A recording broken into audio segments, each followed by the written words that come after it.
எண்ணெய் ஊற்றிக்கோங்க. 1/4 ஸ்பூன் சீரகம், 1/4 ஸ்பூன் வெந்தயம், 100 கிராம் இஞ்சி போட்டு நல்லா வதக்குங்க. இஞ்சி வதங்கினது போதுங்க. இப்போ இந்த மிளகாத்தூள், தனியாத்தூள், மஞ்சத்தூள் இதில் சேர்த்துருங்க.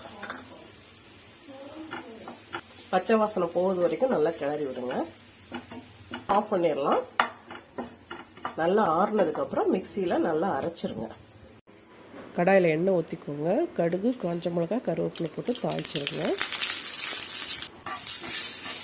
அரைச்ச மசாலாவை இதில் சேர்த்துருங்க.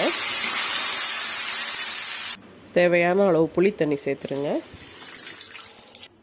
தேவையான அளவு உப்பு சேர்த்துருங்க. நல்லா கொதிக்கட்டும்.